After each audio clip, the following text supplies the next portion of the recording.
दोस्तों, अगर आपको ज़ीरोधा में म्यूचुअल फ़ंड खरीदना है और इस फंड पर एसआईपी चालू करना है विथ अ मैंडेट अपने बैंक से पैसे को ऑटो डिडक्ट करने के लिए, तो इस वीडियो में पूरा प्रोसेस शुरू से करके मैं आपको दिखाऊंगा। मैंने ज़ीरोधा में जो है काइट का ऐप डाउनलोड करके अपना जो है केवाईसी करके अकाउंट खोल लिया है।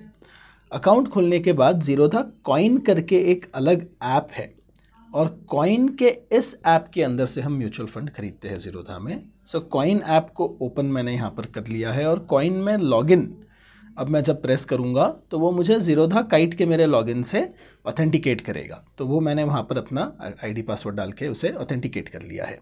अब आप देख सकते हैं ये लगभग एकदम ही एक फ्रेश अकाउंट है जहाँ पर मैं एक टेस्ट म्यूचुअल फंड परचेज़ करके उसका एसआईपी चालू करूंगा और बैंक मैंडेट सेटअप करूंगा। तो इस प्रोसेस को हम समझते हैं।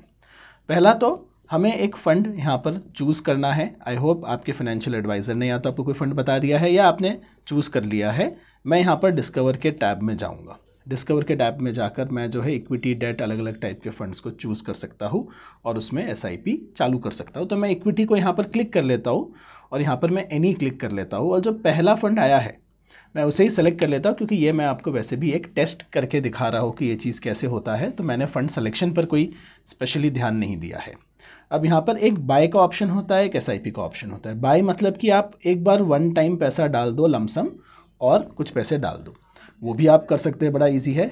और एसआईपी अगर हमें करना है तो यहाँ पर मैं एसआईपी क्लिक कर सकता हूँ। अब यहाँ पर एसआईपी जब मैं क्लिक करूँगा तो एक एएमसी एसआईपी का ऑप्शन होता है जो मैं चूज़ नहीं कर रहा हूँ। मेरा एसआईपी जो है ज़ीरोधा के अंदर होगा, तो ज़ीरोधा के अंदर मैं उसे मैनेज कर सकता हूँ ईजिली। और यहाँ पर इस एसआईपी को करते समय क्रिएट मैंडेट का ऑप्शन है जिससे मेरा बैंक अकाउंट लिंक होगा और पैसे ऑटो डिडक्ट होंगे। तो यहाँ पर मैं पहले क्रिएट मैंडेट क्लिक कर लेता हूँ और यहाँ पर एक न्यू मैंडेट को हम क्रिएट कर लेते हैं। सो न्यू मैंडेट क्लिक करने के बाद अब ज़ीरोधा में के अकाउंट ओपनिंग के टाइम पर मैंने अपने बैंक अकाउंट यहाँ दिए थे, उन बैंक अकाउंट्स में से एक पर मैं ये मैंडेट सेट कर सकता हूँ। तो यहाँ पर मेरे कोटक बैंक का जो अकाउंट है वो ऑलरेडी ज़ीरोधा के मेरे अकाउंट में अकाउंट खोलते समय मैंने लिंक किया था, तो उसी में मैं ये मैंडेट देने वाला हूँ। अब बात को आप समझिए कि ये जो मैंडेट है आप यूपीआई या ई-नच से दे सकते हो। मैं ई-नच प्रेफर करता हूँ, तो मैं ई-नच को यहाँ पर सेलेक्ट कर लेता हूँ, जिससे मुझे नेट बैंकिंग में जाके ये अप्रूवल देना होगा। और अगर आप चाहते हो कन्वीनियंस के लिए यूपीआई करना तो आप यूपीआई भी कर सकते हैं। यूपीआई करना थोड़ा ज़्यादा सिंपल होता है। यहाँ पर जो है नाम ऑप्शनल है, तो मैं नाम एंटर नहीं करने वाला हूँ। अब ये जो है मैंडेट को हम सेटअप कर लेते हैं। यहाँ पर जो है मुझे अपना यूपीआई आईडी डालना होगा, तो मैं अपना यूपीआई ऐप में जाकर मेरे इस कोटक बैंक का जो यूपीआई आईडी है उसे निकाल लेता हूँ। मैंने यहाँ पर अपना यूपीआई आईडी डाल दिया है और ये टिक मार्क यहाँ पर कन्फर्मेशन आ गया है, तो अब मैं कंटिन्यू क्लिक कर सकता हूँ। ये जो है मैंने प्रोसेस किया है या यूपीआई आईडी जो मैंने डाला है वो मेरे फ़ोनपे ऐप के थ्रू है, तो मेरे फ़ोनपे ऐप के अंदर जो है मुझे नोटिफिकेशन आएगा इस मैंडेट को अप्रूव करने के लिए। मेरे फ़ोनपे ऐप पर इमीडिएटली ये जो है एक रिक्वेस्ट आ गया है। वो जो रिक्वेस्ट है, जैसा आप देख रहे हैं कि 1 लाख रुपए का रिक्वेस्ट आया है, लेकिन वो जो अमाउंट हम सेट करेंगे उतना ही हमारे बैंक से निकलेगा। अब यहाँ पर जो है अगर आपका बैंक इसे सपोर्ट नहीं करता है यूपीआई के थ्रू, तो हो सकता है आपको एक एरर आ सकता है। तो उस केस में आप नच जो है वो मैंडेट यूज़ कर सकते हैं। तो यहाँ पर इसे मैं क्लोज़ कर देता हूँ यहाँ पर, और हम बैक करके वापस जो है हमारे ऐप पर आ जाते हैं और मैं यहाँ पे एक न्यू मैंडेट क्रिएट करता हूँ और इस बार मैं ई-नच को सेलेक्ट कर लेता हूँ। ई-नच में मैं नेट बैंकिंग के थ्रू ये करूँगा। यहाँ पर इस टिक मार्क को क्लिक करके हम कंटिन्यू प्रेस करते हैं। सो यहाँ पर जो है अगेन एक मैक्सिमम अमाउंट ज़्यादा दिख रहा है, लेकिन जो हमारा एसआईपी का अमाउंट होगा वो ही कट होगा। यहाँ पर नेट बैंकिंग और आधार दो ऑप्शन होते हैं। मैं नेट बैंकिंग यूज़ करके इसे अप्रूव करने वाला हूँ। नेट बैंकिंग सेलेक्ट करने के बाद ये टिक बॉक्स और ये सबमिट बटन हम प्रेस करेंगे। ये प्रोसेसिंग हो रहा है और अब मेरे नेट बैंकिंग के लॉगिन पेज पर हम आ जाएंगे। आपका जो भी बैंक होगा उसका लॉगिन पेज खुलेगा। मेरे केस में ये कोटक का बैंक का पेज खुला है। यहाँ पर मैं अपना कस्टमर आईडी और पासवर्ड डाल के लॉगिन कर लूँगा। यहाँ पर जो है नेट बैंकिंग में लॉगिन करने के बाद अप्रूव करने के लिए यहाँ मुझे कन्फर्म का बटन दबाना है। आपके बैंक के इंटरफेस के अनुसार हो सकता है आपका जो कन्फर्मेशन का पेज है वो थोड़ा सा अलग दिखेगा। ये डिटेल्स जो है यहाँ पर कन्फर्म करता है कि नच के थ्रू ई-नच के थ्रू ये मैंडेट हुआ है। ये एक तरीके से आप कह सकते हैं एक ऑथोराइज्ड प्रोसेस है या रेगुलेटेड प्रोसेस है। तो यहाँ पर कोई जोखिम की बात नहीं है, लेकिन मैं अपने जो इन्वेस्टमेंट के बैंक अकाउंट है उसको अलग रखता हूँ और वहीं पर ईनच का मैंडेट देता हूँ। अब ये मैंडेट जो है 72 घंटे लगेगा इसे अप्रूव होने में। मैं यहाँ पर अगेन इसे क्लोज कर सकता हूँ और ऐप पर दोबारा जा सकता हूँ।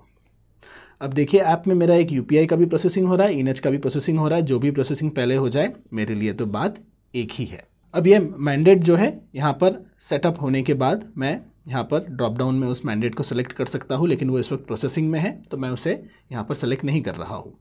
अब यहाँ पर बाकी ऑप्शंस जो है एसआईपी चालू करने के लिए हम समझ लेते हैं। इन बाकी ऑप्शंस में इनिशियल इन्वेस्टमेंट मतलब आज की तारीख में कितने पैसे हम डालेंगे और आगे चल के कितना इंस्टॉलमेंट हम डालने वाले हैं, ये दोनों चीज़ हम यहाँ पर डिफाइन कर सकते हैं और फिर उसकी फ्रीक्वेंसी को हम सेट करेंगे। तो हम इनिशियल इन्वेस्टमेंट 1000 रुपया रखते हैं और अपना एसआईपी अमाउंट को भी 1000 रुपया रखते हैं।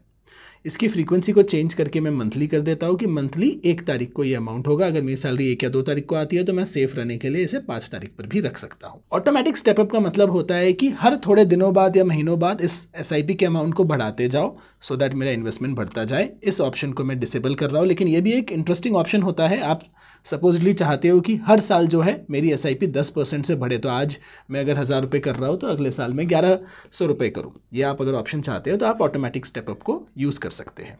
अब यहाँ पर क्रिएट एसआईपी का हमारे पास ऑप्शन है, बड़ा ही सिंपल सा ऑप्शन है। इसका कंफर्मेशन स्क्रीन आया है, बस आपको दिखाने के लिए ये मैं प्रोसेस कर रहा हूँ। भाई कुछ चार्जेस भी मुझे लग सकते हैं अगर मैं इसे तुरंत कल बेचूं, क्योंकि ये सिर्फ आपको दिखाने के लिए मैं खरीद रहा हूँ। तो इसलिए आप जो है इसी बात पर वीडियो को लाइक दबाइए और हम आगे बढ़ते हैं और देखते हैं इस पूरे प्रोसेस को, क्योंकि अभी पिक्चर बाकी है। अब यहाँ पे देखिए पेंडिंग पेमेंट मुझे दिखा रहा है। जो मेरा ईनच मैंडेट है वो तो अगले महीने जो एसआईपी कटेगा तब एक्टिवेट होगा, तब तक वो प्रोसेसिंग में है। तो आज मुझे यहाँ पर पे नाउ दबाना होगा।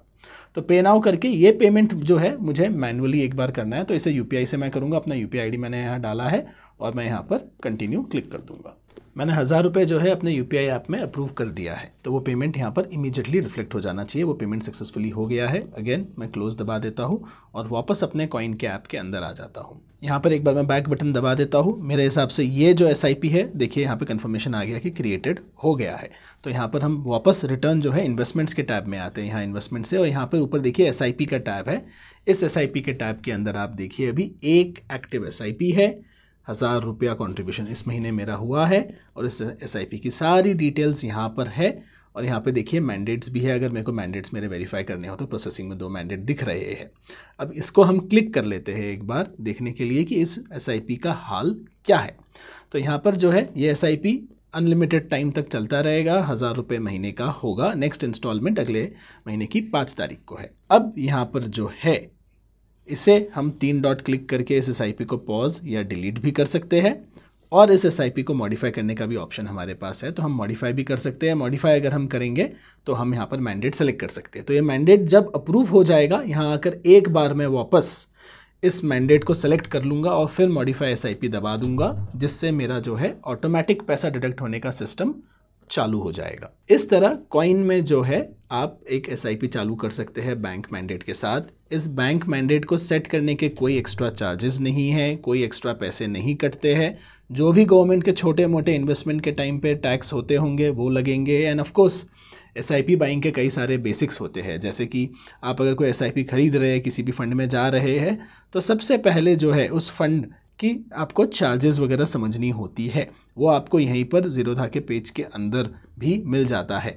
जैसे कि मैं आपको एक चीज़ दिखाता हूँ, यहाँ पर इसका एक्सपेंस रेशियो हमें यहाँ दिख रहा है और एग्ज़िट लोड हमें दिख रहा है। एग्ज़िट लोड का मतलब ये होता है कि अगर आप एक स्पेसिफिक टाइम से पहले अगर फंड को बेचते हो तो आपको एग्जिट लोड लगेगा, मतलब बेचते समय आपको कुछ चार्ज लगेंगे। जनरली ये इक्विटी फंड्स में मैंने 1 साल का पीरियड देखा है और आपको 2% का ये लोड लगेगा। तो ये इसलिए किया जाता है क्योंकि फंड्स चाहती है कि उनके पास प्रेडिक्टेबिलिटी रहे कि फंड्स उनके पास कितने टाइम तक रहेंगे निवेश करने के लिए। एक्सपेंस रेशियो मतलब ये फंड जो है 0.63% आपको चार्ज करता है एज फीस। ये आपको अलग से नहीं भरना होता है। जो आपके फंड के रिटर्न आते हैं उसमें ये ऑलरेडी एडजस्ट होकर आता है। ये फंड मैनेजर की फ़ीस होती है। 0.63 को आप 365 से डिवाइड कर लो तो पर डे की फ़ीस उतनी आती है। ऑनेस्टली ये 0.63 बहुत ज़्यादा महंगा फ़ीस नहीं है और मैंने इससे कई सारे महंगे फ़ंड्स भी देखे हैं। अगेन मैं कोई फ़ंड आपको रेकमेंड नहीं कर रहा हूँ। मेरा पोर्टफोलियो यहाँ पर थोड़े टाइम में दिखने लग जाएगा जब मेरे यूनिट्स अलॉट हो जाएंगे। यूनिट अलॉट होने में लगभग 2 से 3 दिन लगते हैं। आपको अगर SIP बंद करना है, फ़ंड बेचना वगैरह है तो उसके भी वीडियो मैंने बनाए हैं, चैनल पर आप देख सकते हैं।